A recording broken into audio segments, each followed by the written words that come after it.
But the investigation has invited closer scrutiny of the music industry and of one of its most successful executives, who is now in jail. Chief Correspondent Brian Ross reports.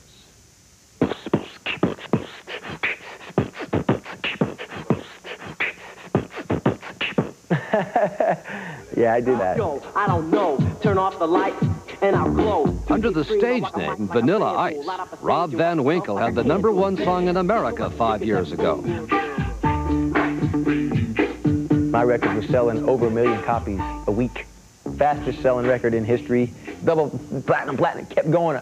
I was like, oh my God. I was just blown away by the whole thing. I was like, oh, I can't believe this. But now, for what Rob Van Winkle says is good reason, he has moved far away from the recording studios of Los Angeles, as far away as he can. Because I'm scared, that's why. Back young Rose there. That's the same reason record promoter Doug Young left a job that was paying him hundreds of thousands of dollars. I can't deny the violence. You done heard about it. Everybody done heard about the violence up there. And that's also the reason there's a loaded semi-automatic pistol next to the bed of recording executive Jerry Heller, and another one hidden in his pants pocket. I have guns all around this house. You know, this art form isn't worth me and my family getting killed over. The reason for all the fear involves the world of this man, the man getting out of the limousine. 6'3", 335-pound Marion Knight, known by the nickname of Suge, short for sugar. Afraid of him for sure. Yeah, he's nobody to mess with. I think the guy is a serious major gangster.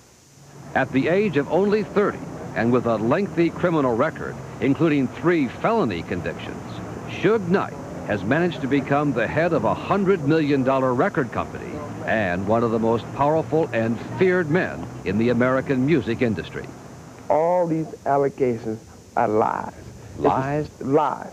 For the last few weeks, Knight has been running his empire from a cell in the Los Angeles County Jail, while he awaits a hearing on charges he violated his probation from a particularly vicious assault case. You're 6'3", 335 pounds. Mm-hmm. You're a big guy, and there are people who are afraid of you. You know that, don't you? There's probably people afraid of you. Until a night 2 months ago in Las Vegas, Suge Knight was little known outside the music business. That's the night Tupac Shakur, the controversial rap artist, who Knight had bailed out of prison so he could record a new album, was shot and killed by 2 gunmen gangland style while riding in Knight's car after a heavyweight championship fight. What did you see? Heard shots. Heard shots? Yeah. And then what did you see? Blood. Knight, who himself was struck in the head by a bullet, later told incredulous homicide detectives he didn't see anything that would help them. If you knew who killed Tupac, would you tell the police? Absolutely not. Why not? Because it's not my job. I don't get paid to solve homicides. I don't get paid to tell on people. If you knew, you wouldn't tell them? No. The still unsolved murder of Shakur, who portrayed his own death in this music video released after the killing, has focused new attention by law enforcement officials, including the FBI, on the violent, big-money world of what is called gangster rap.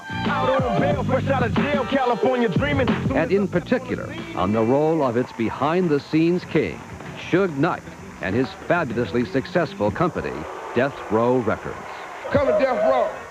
The first year of Death Row Records, we came out, we generated $1 billion. How much? $1 billion the first year. 1 billion? Yeah, for the first year. Welcome to Death Row.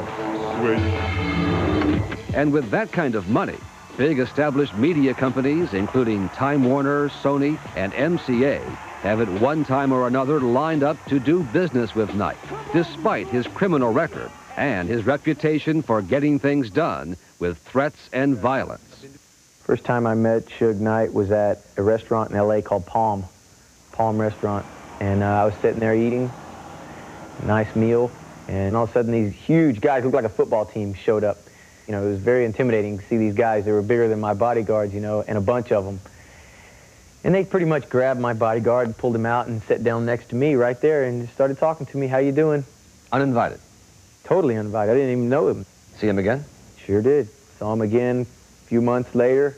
He did the same thing, just kind of showed up to me, said hi, and then left. And still thinking, well, wow, this guy knows where I'm at all times. How does he know where I'm at? You know? What's going on here? What was going on was the beginning of an effort by Suge Knight to get rich off Vanilla Ice's hit song, to get Van Winkle to sign over a percentage of the profits, or the points, to an associate of Suge Knight, who Knight claimed actually wrote the song.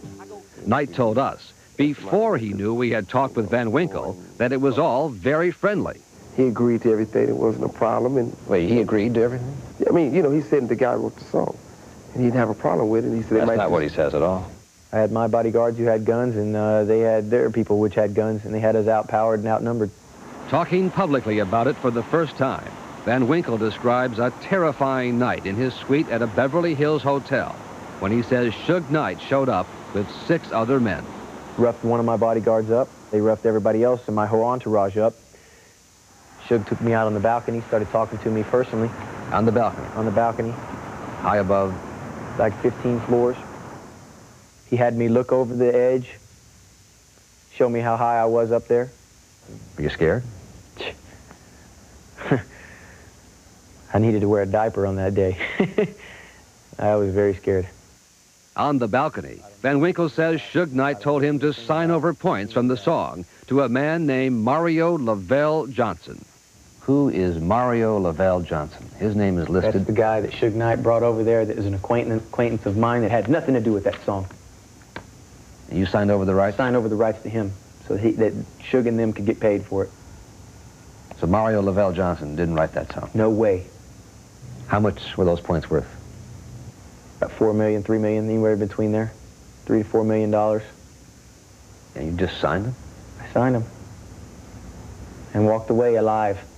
He says you had a number of men there with guns. You then took them out to the balcony, he says. And you said you're going to sign over the rights. Did you do that? No, I did not. It never happened? Never happened. You didn't take him out to the balcony? How does that sound to you? It sounds like what occurs in other police reports involving you. Again and again, there's a pattern, Mr. Knight, where you do that. That's not true. But in our primetime investigation, we found one court case after another in which Knight has pleaded guilty to criminal charges involving vicious assaults, beatings, a pistol whipping, and on and on. He's like a E.F. Hutton. When he talks, everybody listens. Record promoter Doug Young helped Suge Knight start Death Row Records and then quit when he felt he had to carry a gun to be safe from all the street gang members Knight brought into the company. Suge, they love him. He loved them. But Young says the big record companies have only themselves to blame, as Knight, who pointedly dresses in all red, the colors of the drug-dealing Blood street gang, was seen by black rap artists as someone who could keep white record executives and lawyers from cheating them on their contracts. Those contracts don't mean absolutely nothing. They're what I call hagamajaga. Isn't that the nature of the business, particularly the music business? Yeah, that's what I'm saying. That's one of the reasons why I gave birth to people like Suge Knight. Suge Knight knows how to go get people their money. You know, Suge gets his money on time. Suge gets his money a month before it's supposed to be there. His reputation for violence is so widespread that a joke about him brought down the house at this September's MTV Music Awards. Hey, Suge Knight, how you doing? Don't kill me. All right, yeah. But for others, it's no joke. 25 Colt automatic. As few in the music business have been able or willing to do much about Knight's strong-arm tactics. We're talking about guys that traditionally don't go to the police. Police aren't exactly their friends, or we wouldn't have written songs like The Police. Jerry Heller, a 30-year veteran of the business and one of the first white record executives to get involved with gangster rap, says like Vanilla Ice, he too was a victim of Suge Knight. You know, he probably cost me personally $25 or $30 million, you know? At issue, according to Heller, was a top rap artist named Dr. Dre, who wanted out of his contract with Heller so he could go into business with Suge Knight. Heller says his partner was called by Dr. Dre to a meeting at a recording studio. Instead of Dre being there, Suge Knight was there, and guys in black jackets with lead pipes and baseball bats, and forced him, under threat of his life and telling him that they would kill his mother and that they were holding me hostage, under those kinds of duress, got him to sign releases for Dr. Dre. If you force somebody to sign something, it'd be all like this. How do you know that? How I know that? You done it before? No, I've never done it before, but common sense. So did you force him to sign that? Never. You did not? Did not. Knight has become extremely adept at handling all the allegations of violence and extortion, usually showing up for his pretrial depositions with a big cigar, gold jewelry, expensive lawyers, and evasive answers. Mr. Knight has a serious criminal history. He's looking at 9 years in state prison. But now someone has finally stood up to Suge Knight. Los Angeles Superior Court Judge John Oderkirk, who 2 weeks ago ordered Knight into court for violating his probation, and then raised troubling questions about why Knight hadn't been locked up before now.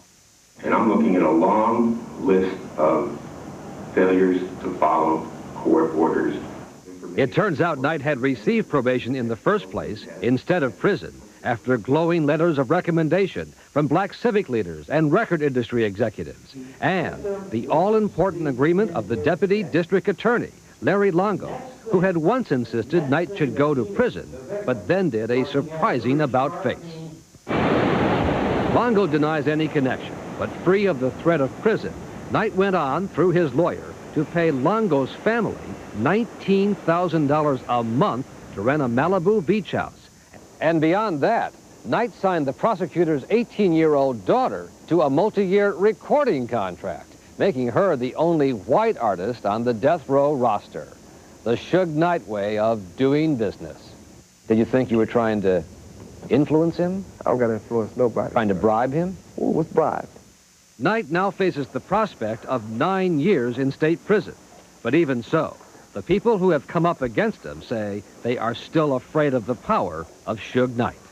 And the only reason why I'm telling this story now is because you guys already knew the story. I would never get on a witness stand and go against that guy, because you put a target on my forehead. I sleep good at night. I had nightmares for a long time over this whole thing, you know. It was very scary for me. You know what you need to do? You need to come find me and say, you know what, Suge Knight? He's afraid of you. He shouldn't be afraid of me, because I can make him a star. You can make him a star. Exactly. Tomorrow, Suge Knight will appear in court at a hearing to decide whether he will remain in jail or be released on bail.